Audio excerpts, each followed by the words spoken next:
Assalamualaikum warahmatullahi wabarakatuh. Perkenalkan, nama saya Jualita Makarima Ilsa dengan NIM 4042230, Program Studi Pendidikan Bahasa Indonesia semester 5. Sekarang saya akan mempresentasikan hasil analisis kajian buku teks dengan judul buku Cerdas-Cergas Berbahasa dan Bersastra Indonesia untuk SMA SMK kelas 12. Penulis Bambang Trimansyah, penerbit Pusat Perbukuan Badan Standar Kurikulum dan Asesmen Pendidikan Kementerian Pendidikan, Kebudayaan, Riset, dan Teknologi.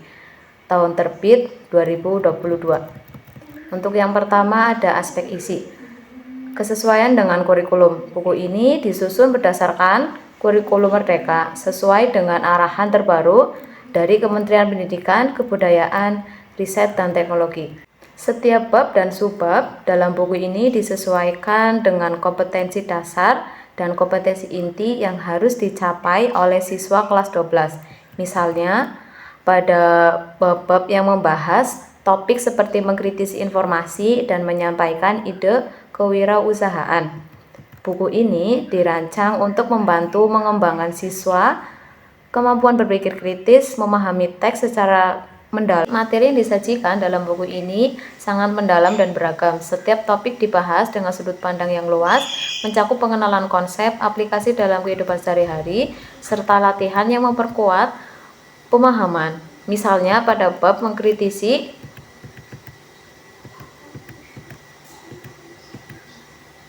informasi tentang tokoh, siswa diajak menganalisis informasi tentang tokoh sastra terkenal seperti H.B. Jahsin, termasuk belajar tentang pentingnya validasi informasi.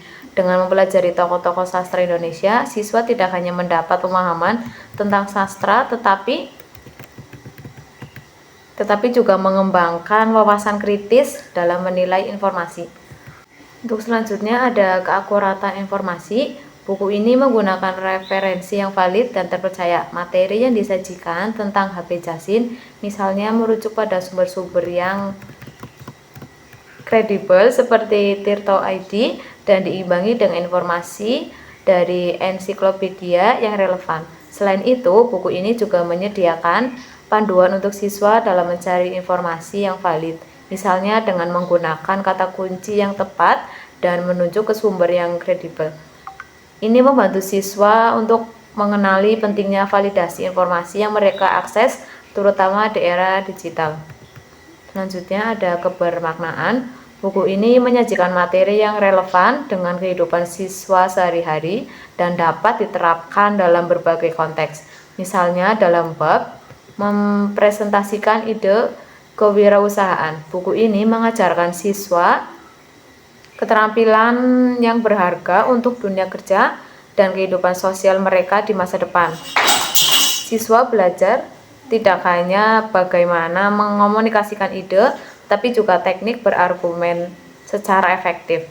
Topik-topik ini berkontribusi pada keterampilan hidup nyata yang dapat diterapkan siswa di luar lingkungan sekolah. Terakhir ada keterkaitan dan keterpaduan. Buku ini disusun secara terstruktur, menghubungkan setiap topik dengan bab sebelumnya maupun bab berikutnya. Setiap bab dirancang agar dapat membangun pengetahuan siswa secara bertahap. Misalnya, setelah mempelajari dasar-dasar pemahaman teks pada bab awal, siswa kemudian diarahkan ke topik yang lebih spesifik seperti kecerdasan buatan dan isu sosial perundungan pada bab-bab berikutnya. Struktur ini membantu siswa memahami keterkaitan antar topik dan memperdalam pemahaman secara bertahap. Terus yang kedua ada aspek penyajian, sistematika penulisan. Buku ini disusun dengan sistematika yang jelas, memiliki pembagian bab dan subbab.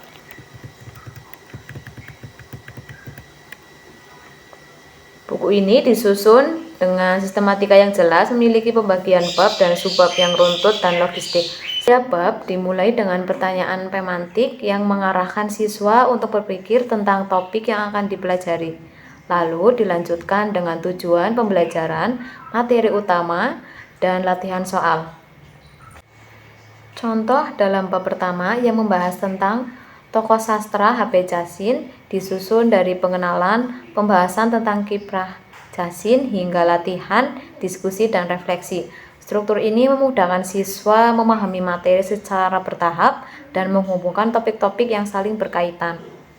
Selanjutnya ada metode penyajian. Buku ini menggunakan metode penyajian yang variatif untuk menarik minat siswa. Selain penjelasan dalam bentuk narasi, ada juga deskripsi, eksposisi, dan dialog, yang semuanya memberikan variasi cara belajar. Misalnya, dalam bab tentang kritik sastra, terdapat teknik penyampaian berupa infografik yang memberikan informasi secara visual dan lebih mudah dipahami oleh siswa. Variasi metode ini tidak hanya membuat siswa tertarik, tetapi juga membantu siswa dengan gaya belajar yang berbeda. Untuk selanjutnya ada kreativitas dan inovasi. Buku ini mengajak siswa untuk melakukan aktivitas kreatif yang beragam seperti membuat infografik, menulis bacaan jurnal, dan melakukan diskusi kelompok tentang tokoh sastra. Dalam bab pertama, misalnya siswa diajak untuk membaca dan mendiskusikan infografik tentang tokoh sastra H.B. Jahsin yang mendorong mereka untuk memahami informasi secara visual dan mengembangkan kemampuan berpikir kritis. Buku ini juga mencakup berbagai proyek dan latihan praktis yang dirancang untuk meningkatkan keterampilan siswa dalam memahami dan menerapkan bahasa Indonesia. Selanjutnya ada interaktif. Setiap bab dilengkapi dengan latihan dan proyek untuk mendorong interaksi siswa dengan materi pembelajaran. Misalnya ada latihan yang meminta siswa untuk berdiskusi tentang fenomena kecerdasan buatan atau dampak perundungan dalam lingkungan sekolah. Selain itu, buku ini juga menyediakan sesi refleksi di akhir setiap bab yang mendorong siswa untuk menyebarkan pemahaman dan pengalaman belajar mereka. Hal ini menjadikan buku ini menjadi alat pembelajaran yang interaktif dan mendukung pembelajaran yang aktif. Untuk yang ketiga ada aspek bahasa, keterbacaan. Bahasa yang digunakan dalam buku ini relatif mudah dipahami oleh siswa SMA kelas 12. Buku ini menggunakan kalimat-kalimat yang sesuai dengan tingkat pemahaman siswa dan penyajiannya cukup menarik dan ringan. Misalnya, pada bagian yang menjelaskan teknik membaca cepat, penulis menggunakan contoh-contoh sederhana yang memudahkan siswa untuk mengikuti langkah-langkah tersebut. Selanjutnya ada kebakuan bahasa. Buku ini mematuhi kaidah kebahasaan Indonesia yang benar, seperti yang diatur dalam Pedoman Umum Ejaan Bahasa Indonesia. Dalam penulisan buku ini memperhatikan keakuratan ejaan, tanda baca, dan struktur kalimat yang sesuai dengan standar kebahasaan. Hal ini membantu siswa belajar bahasa Indonesia secara baik dan benar sesuai dengan kaidah yang berlaku. Selanjutnya ada kekonsistenan istilah. Istilah-istilah teknis yang digunakan dalam buku ini konsisten dengan bidang bahasa dan sastra Indonesia, seperti istilah dalam kritik sastra, teknik membaca cepat, dan penulisan deskriptif. Konsistensi ini sangat penting untuk membantu siswa memahami istilah yang sering muncul dalam pembelajaran bahasa, sekaligus membantu mereka mengembangkan pemahaman yang lebih kaya dalam bidang ini. Yang terakhir ada kejelasan. Bahasa yang digunakan jelas dan bebas dari ambiguitas, memungkinkan siswa memahami konsep dan informasi dengan lebih baik. Setiap penjelasan diberikan secara langsung dan tidak bertele-tele, seperti pada bagian yang menjelaskan teknik membaca cepat dan cara mengkritisi informasi. Hal ini membuat materi lebih mudah dipahami dan diterapkan siswa dalam latihan-latihan di setiap bab. Yang keempat ada aspek kegrafikan, desain yang menarik. Buku ini memiliki desain tata letak yang menarik dengan pengaturan halaman yang rapi dan penggunaan ikon-ikon yang membantu siswa memahami aktivitas yang akan dilakukan.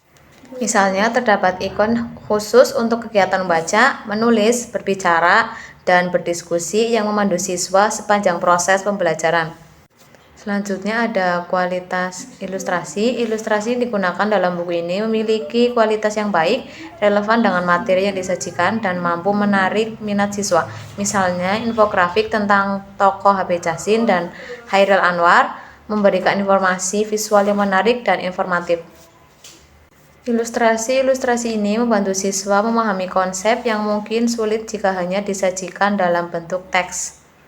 Selanjutnya ada penggunaan warna. Warna dalam buku ini digunakan dengan baik, membuat tampilan buku menarik tanpa mengganggu keterbacaan teks. Misalnya, warna digunakan untuk menonjolkan judul dan poin penting, memudahkan siswa untuk fokus pada bagian-bagian tertentu. Selanjutnya ada tipografi. Pemilihan font dan ukuran huruf di dalam buku ini sangat tepat untuk kenyamanan membaca. Buku ini menggunakan ukuran font yang nyaman dan mudah dibaca serta memanfaatkan berbagai jenis huruf untuk menandai bagian-bagian penting seperti heading, subheading, dan poin-poin penting. Hal ini membantu meningkatkan keterbacaan dan kenyamanan visual siswa saat membaca buku. Berdasarkan analisis, dapat disimpulkan secara keseluruhan buku Cerdas Cergas Berbahasa dan Bersastra Indonesia untuk SMA SMK kelas 12 memenuhi standar BNSP dengan sangat baik. Buku ini tidak hanya memenuhi syarat sebagai buku teks pendidikan, tetapi juga memperkaya wawasan siswa melalui variasi metode, aktivitas interaktif, dan materi yang relevan dengan kehidupan sehari-hari siswa SMA. Cukup sekian, wassalamualaikum warahmatullahi wabarakatuh.